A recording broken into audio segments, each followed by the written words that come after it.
What if I told you the story of the 1990s could be told through 15 bizarre bathroom accessories?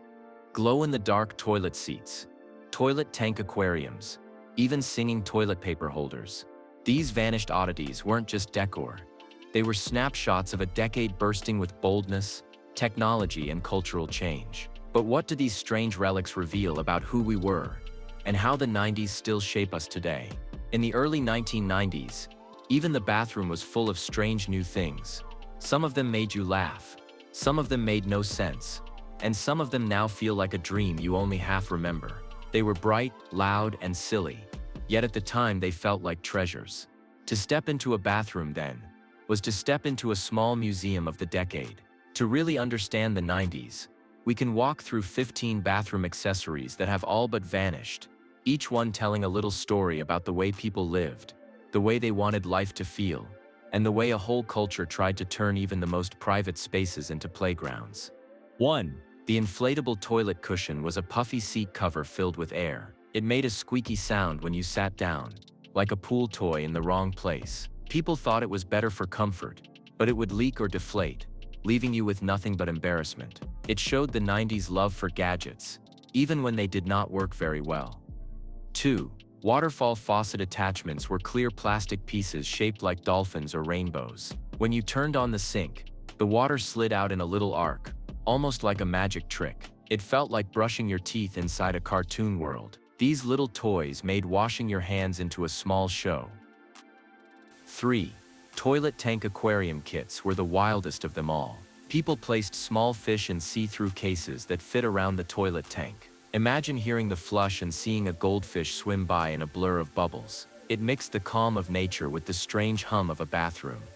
4. Novelty toilet paper holders made noise and lights. Some sang Elvis songs. Some spun the paper like a game wheel.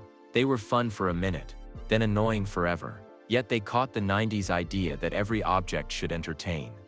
5. Toilet phone caddies held cordless phones right next to you. Phones were heavy, with long antennas, and people feared missing a call. But more often than not, the phone slipped into the water. It was a silly attempt at always being connected, long before smartphones made it real. 6. Glow-in-the-dark toilet seats glowed green when the lights went out. At night, the bowl looked like it came from a rave club. It was equal parts funny and scary. This was the 90s in one image: neon, bold, and not very practical. 7. Scented toilet paper rolls promised to add luxury. Lavender, rose, and mountain breeze smells floated in the air, but often they were too strong, leaving the whole bathroom smelling fake. People wanted freshness in every corner of life, even in this most private place. 8. Toilet lid rugs and matching sets made the toilet into a soft, fuzzy throne. The rugs came in teal, pink, and sunflower yellow. They felt warm under your hand but gathered dust and germs. They showed the way 90s homes mixed comfort with excess.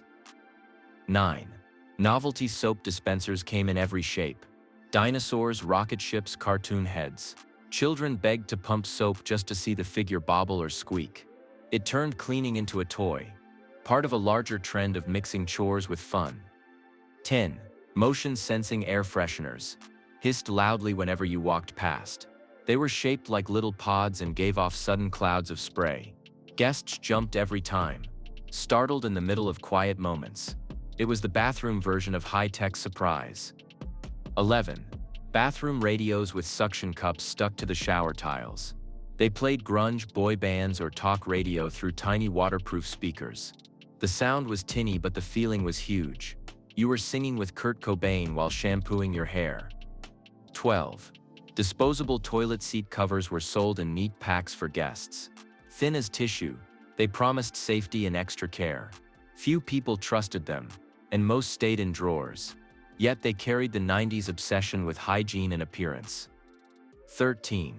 Toothbrush sanitizers with UV lights buzzed on bathroom counters. They claimed to kill germs with science-like power. The little purple glow felt like the future, but the machines were bulky and rarely used for long. They mirrored the decade's nervous focus on cleanliness. 14. Bathroom scales with talking voices shouted your weight in robotic tones. Sometimes in pounds, sometimes in kilograms. Always too loud. Whole houses could hear your number. a cruel trick of design. These scales showed how the 90s mixed new tech with awkward living. 15. Novelty shower curtains were perhaps the most memorable. Some had holographic dolphins. Others carried magic eye prints you stared at for minutes, hoping to see hidden shapes. The bathroom turned into an art gallery, bright and bold. They reflected the daring look of the time, a final splash of color in a decade unafraid of being strange. Each of these accessories may now be gone, but together they paint a vivid picture. They remind us that the 90s was a time of experiments, jokes, and risks. Even the bathroom, the quietest room of the house, carried the decade's loud voice. It was never just about washing up. It was about being part of a world that wanted every object to surprise you, to make you laugh, or to leave you wondering what might come next. At the peak of the 1990s, American culture felt like a giant carnival, spinning with bright lights, loud music, and endless new toys to try. Every part of life seemed alive with change, from the things we held in our hands to the shows we watched at night. The bathroom was filled with strange gadgets, but the living room, the mall, and even the streets outside became stages where culture and technology met. The decade was not only about looking different, but also about feeling different. And it showed in the tools, the music, the stories, and the games that defined the middle of the era. Technology led the charge. Cell phones were no longer just heavy bricks that only a few people had. By the mid-90s, sleeker flip phones began to appear, often tucked into belts or purses. They did not take pictures or play music, but they made people feel important just by ringing in public. Their glowing green screens and long antennas became symbols of status. Video game consoles filled bedrooms with excitement, each system a treasure chest of new worlds. The Super Nintendo and Sega Genesis had already planted roots, but when the Sony PlayStation arrived in 1995, everything changed. Suddenly the graphics felt richer, the music deeper, the stories more like movies. Hours vanished in the glow of the TV, as kids battled through Crash Bandicoot or raced in Gran Turismo, their fingers pressing buttons in rhythm with pure joy. Entertainment at home became a shared event, almost like a ceremony. Sitcoms were kings of the week. Families rushed to the couch at the same time every night, bowls of popcorn balanced on their laps, to laugh together at Friends, The Fresh Prince of Bel-Air, and Seinfeld. These shows were more than television. They were markers of time. The jokes repeated in school hallways the next day. Movie nights took place at Blockbuster stores, where aisles of VHS tapes glowed under humming fluorescent lights. The smell of buttered popcorn lingered near the counter, and there was always that nervous hope that your favorite movie had not been rented out. The sound of tapes rewinding, the click of the plastic case opening, all became part of the weekend rhythm. Youth culture thrived in spaces that now feel like myths. The mall stood at the center of teenage life. It was not just a shopping place but a buzzing hive, where friendships and first crushes bloomed. The smell of cinnamon rolls drifted from food courts, while music from clothing stores spilled into wide hallways. Teens tried on platform shoes that added 3 inches of height, or baggy jeans so wide they brushed the floor. At arcades, the sound of quarters dropping into machines mixed with the electronic voices of fighting games, creating a kind of music all its own. Orange Julius drinks, bright with sugar and citrus, left sticky fingers as groups of kids wandered from shop to shop, building identities from magazines and posters they carried home. Magazines aimed at teens shaped the way young people thought about themselves and the world. Glossy covers of 17 or Tiger Beat shouted with pictures of pop stars and movie idols. Inside were fold-out posters of Leonardo DiCaprio, Britney Spears, or the Backstreet Boys, torn out and taped proudly to bedroom walls. The smell of ink and perfume samples filled bedrooms as kids flipped through the pages, circling clothes they wished for, or scribbling notes in the margins. These magazines were both mirrors and guides, showing what was cool and what was coming next. Music pulled the decade in 2 directions at once, and both were powerful. Grunge exploded from Seattle, with Nirvana, Pearl Jam, and Soundgarden, shaking radios with rough guitars and lyrics filled with raw truth. Baggy flannel shirts, ripped jeans, and messy hair carried that same energy, a rejection of polish and glamour. At the same time, polished boy bands like *NSYNC and the Backstreet Boys rose to fame, their clean dance moves and smooth harmonies filling stadiums with screaming fans. The contrast was sharp, yet it worked. because the 90s was a decade that allowed opposites to live side by side. One moment the world sang "Smells Like Teen Spirit," the next it shouted along with "I Want It That Way." Both sounds were the heartbeat of youth. Television, movies, malls, music, magazines, all of it wove together into a thick net of shared culture.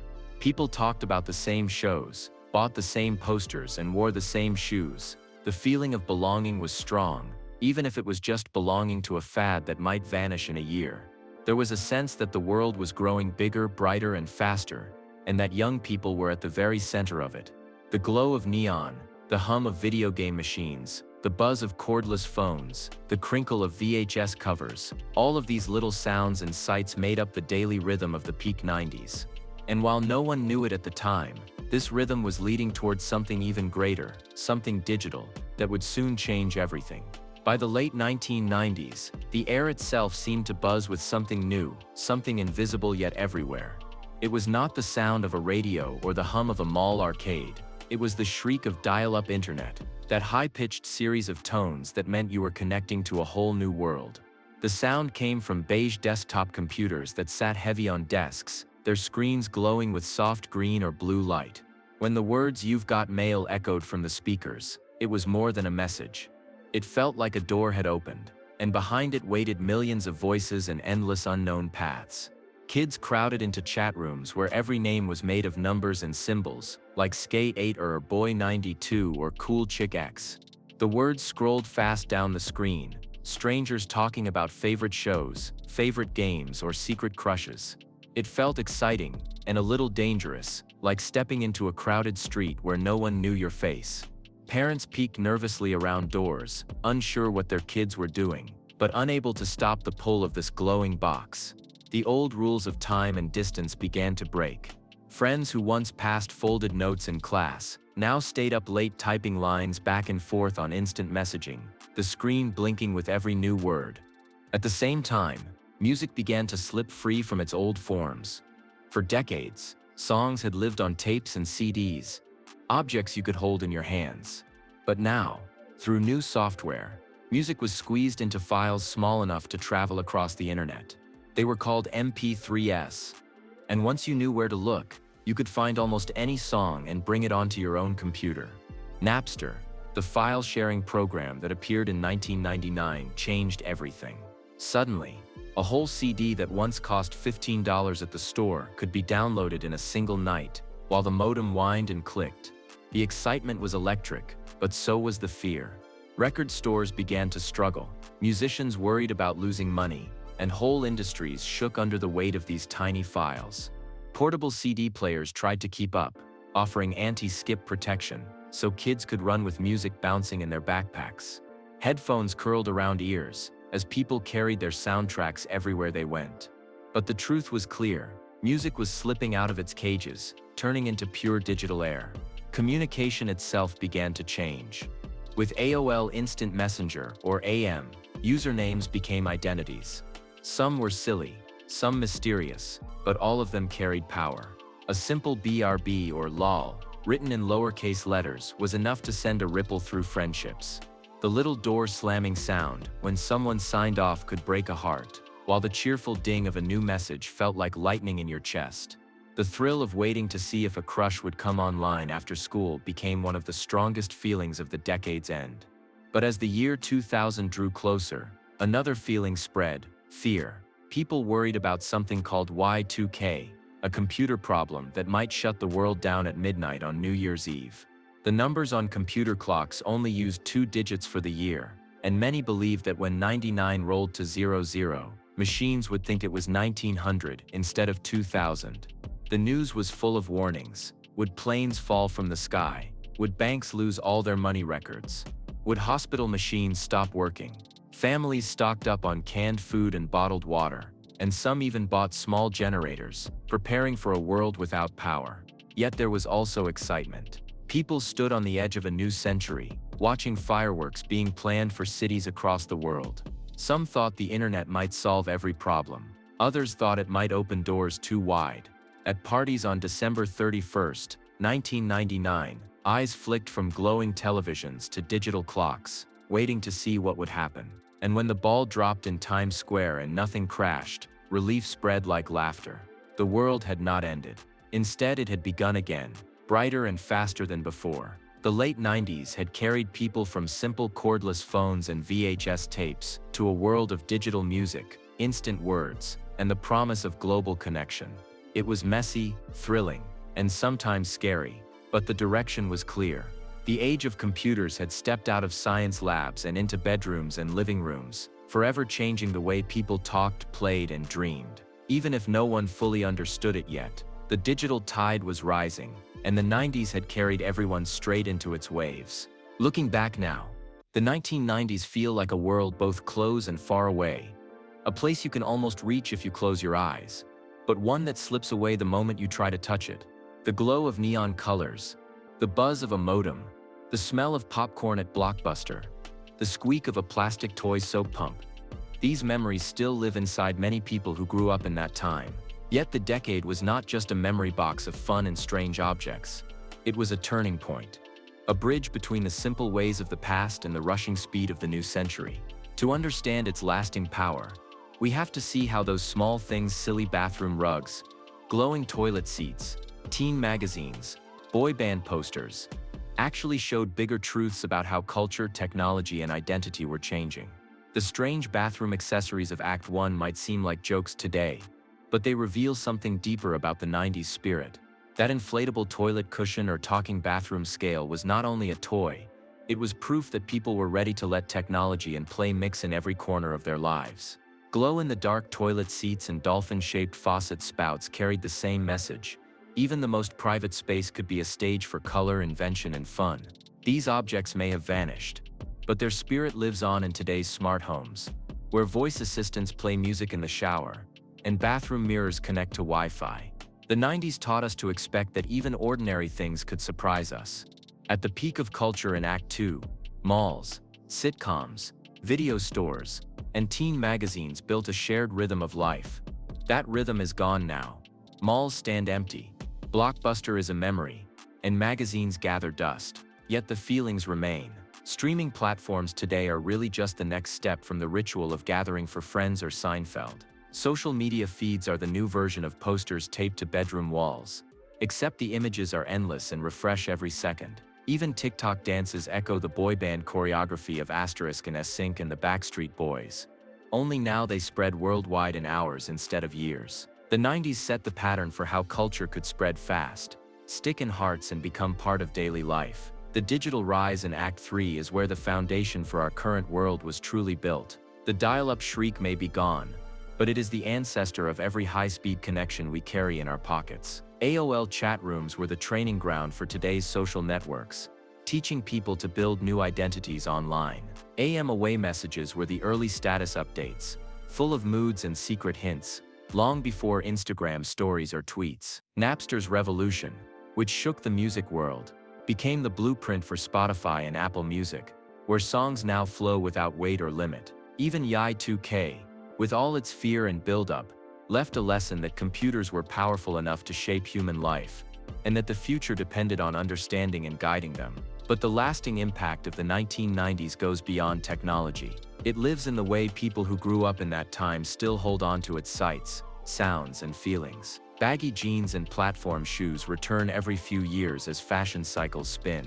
The word Blockbuster night still brings a warm rush of memory, even as people scroll through Netflix menus. The music of Nirvana, TLC, Britney Spears, and Tupac still echoes at parties, reminding listeners of a time when CDs felt like treasures and posters covered bedroom walls. The laughter of sitcoms lives on, streaming endlessly, watched by people who weren't even alive when the shows first aired. Nostalgia itself has become an economy, with companies selling retro game consoles, re-release sneakers, and throwback tours. The 90s has not just survived, it has been rebuilt and repackaged, showing how strong its grip still is. The decade also reshaped how people see themselves in relation to culture. The 90s encouraged individuality, whether through grunge rebellion or boy band devotion, but it also showed that identity could be shared, that millions could connect over the same song or the same show. This balance of self and group has carried into today's world, where people build personal brands online, while joining global trends at the same time. The lessons of the 90s echo in every viral meme, every fashion revival, every playlist that blends old hits with new ones. Yet beneath the fun and color, the 90s also carried a deeper message. It was a time of optimism, of believing that technology could bring joy and connection. The talking bathroom scale, the glowing toilet seat, the endless TV sitcoms, the chatter of AM, they all suggested that life could be brighter, easier, more connected. At the same time, the fears of Y2K hinted at the dangers of that same path, foreshadowing the new problems of the digital age: addiction to screens, loss of privacy, the overwhelming flood of information. The decade was not just about laughing at silly gadgets. It was about stepping into a world where every choice about technology would ripple far into the future. Today, when we look back, the 1990s still shine because they were a decade of possibility. They gave us the first taste of digital life, but also the last gasp of an analog world. They filled bedrooms with CDs and posters, malls with teenagers, sitcom nights with family laughter. They taught us that even the smallest objects could carry meaning, even a scented roll of toilet paper or a holographic shower curtain. Most of all, they showed us how fast culture can change, how quickly a strange new thing can become the center of life, and then fade away into memory. The 90s are gone, but they are never truly gone. They live in the songs we still sing, the styles we still wear, the stories we still tell, and the technology we now depend on every day. To remember the 90s is not just to laugh at old gadgets or smile at boy band posters. It is to see the roots of our own world, to understand how a decade of boldness and play built the stage for the century that followed. And maybe that is why, when we think back to that strange glowing time, the question rises: were the 90s just another decade, or were they the moment when the future truly began?